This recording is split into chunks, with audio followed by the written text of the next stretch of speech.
When I first moved into the quiet suburban neighborhood of Maple Ridge, I never imagined that one dinner with my neighbor would change everything I believed about the people around me.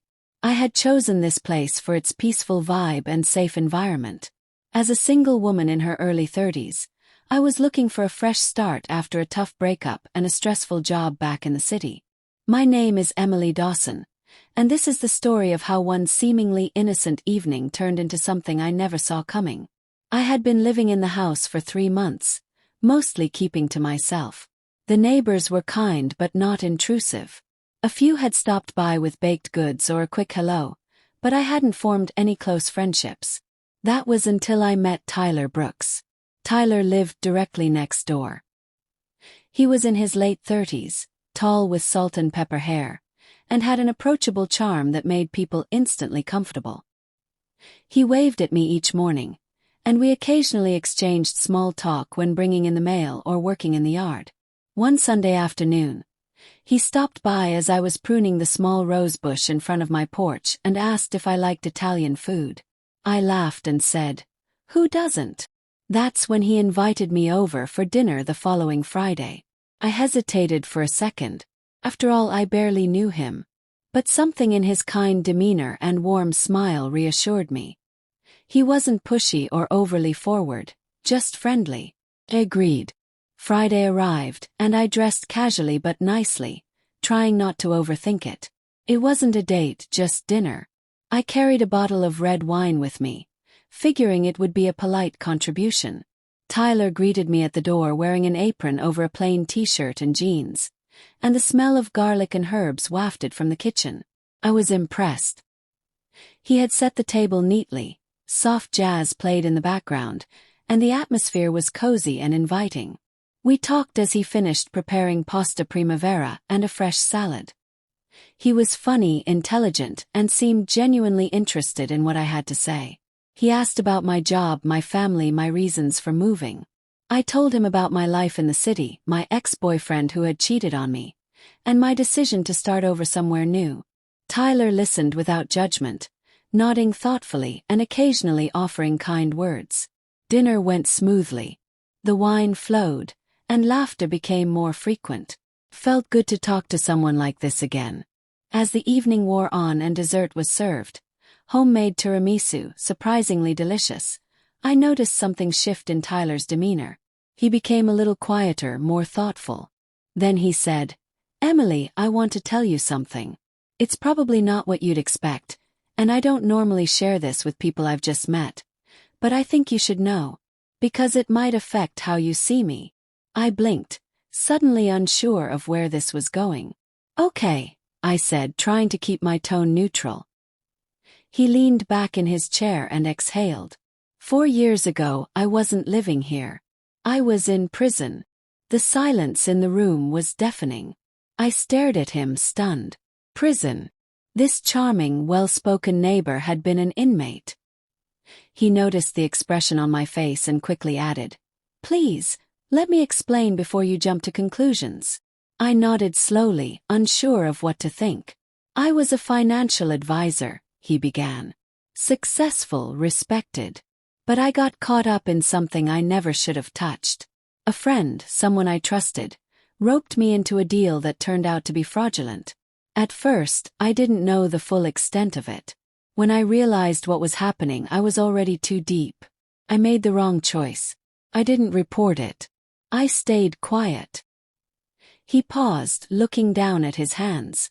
"I was arrested for fraud and obstruction. Spent 2 years in federal prison.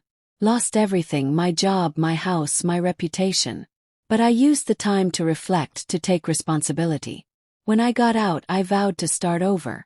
I chose Maple Ridge because it felt like a place where I could begin again."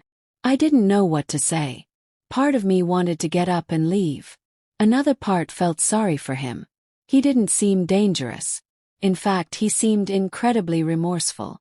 "Why are you telling me this?" I asked, my voice quieter than before.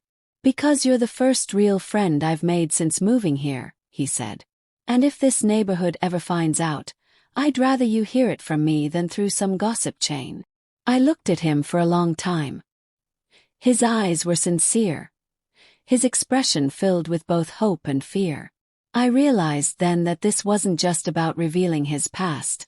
It was about trust. And he had trusted me with something deeply personal. I stayed for another hour.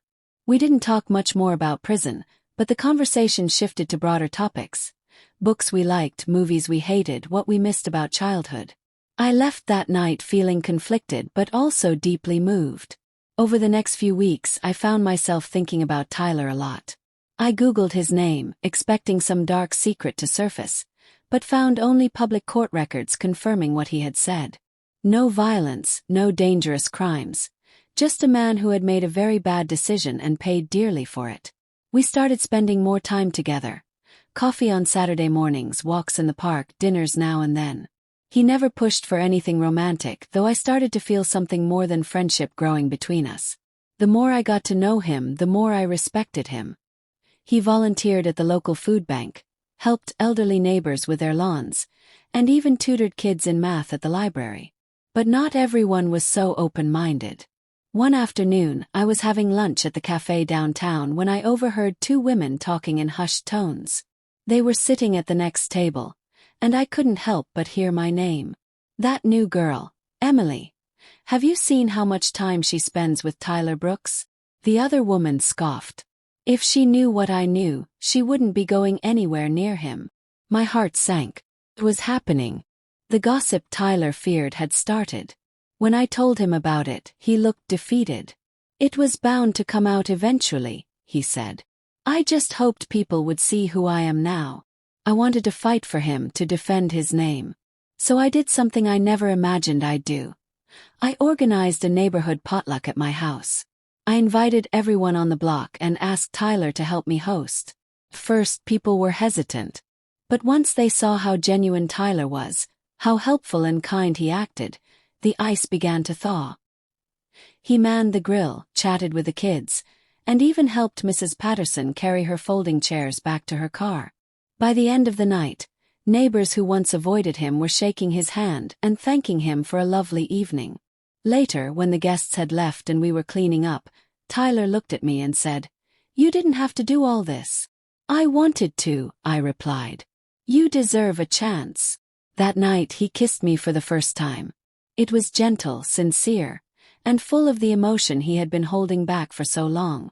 Months passed, and Tyler became a respected part of the community. Slowly the whispers faded. People saw who he was, not who he had been. One summer evening, as we sat on my porch watching the fireflies, he took my hand and said, "You know, Emily, that dinner changed everything for me.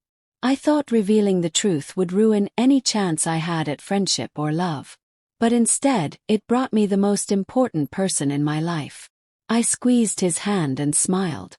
"It shook me too," I said.